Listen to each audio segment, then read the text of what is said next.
she won't be selling any Berkshire to buy the index funds. All of my Berkshire, every single share, will go to philanthropy. So I don't even regard myself as owning Berkshire. Basically, it's committed, and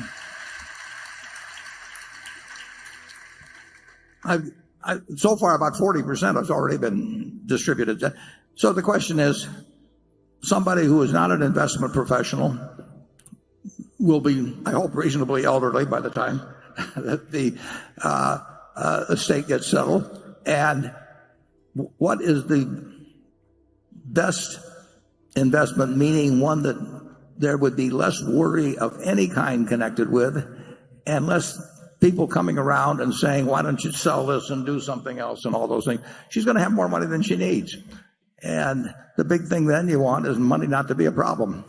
And there will be no way that if she holds the S&P, or virtually no way, absent something happened with weapons of mass destruction, but virtually no way that she'll have all the money that she possibly can use. She'll have a little liquid money so that if stocks are down tremendously at some point, they close the stock exchange for a while, anything like that, she'll still feel that she's got plenty of money.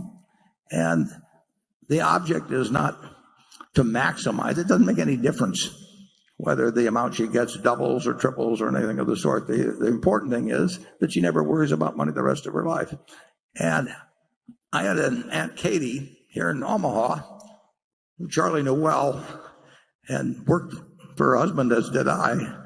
And she worked very hard all her life and had lived in a house she paid, $8,000 for at 45th and Hickory all her life. And because she was in Berkshire, she lived in 97. She ended up with, a few $100 million. And she would write me a letter every 4 or 5 months, and she said, "Dear Warren, I hate to bother you, but am I going to run out of money?" And and I would write her back, and I'd say, "Dear Katie, it's a good question, because if you live 986 years, you're going to run out of money." And then about 4 or 5 months later, she'd write me the same letter again. And I have seen there's no way in the world, if you've got plenty of money, that it should become a minus in your life. And there will be people, if you've got a lot of money, that come around with various suggestions for you, sometimes well-meaning, sometimes not so well-meaning. So if you've got something that's certain to deliver, it was all in Berkshire, they'd say, well, if Warren was alive today, he would be telling you to do this. I just don't want anybody to go through that. And the S&P will be I think actually what I'm suggesting is what a very high percentage of people should do something like that.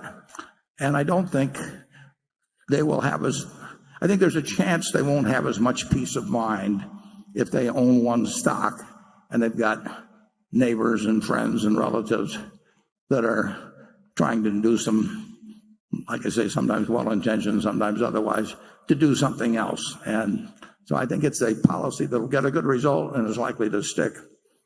Charlie? Well, as Becky said, the Mungers are different. I want to hold the Berkshire. Well, I want to hold the Berkshire too. No, I don't like the Berkshire. I recognize the logic of the fact that S&P algorithm is very hard to beat. A diversified portfolio of big companies, it's all but impossible for most people. But I'm just more comfortable with the Berkshire. Well, it's the family business. Yeah. But I've seen too many people as they get older, particularly being susceptible and just having to listen to the arguments of people coming along. Well, if you're going to protect your heirs from the stupidity of others, you may have some good system, but I'm not much interested in that subject. Okay. Thanks for watching this video. Click on the like button if you enjoyed it, and do not forget to subscribe in case you didn't. See you on the next one.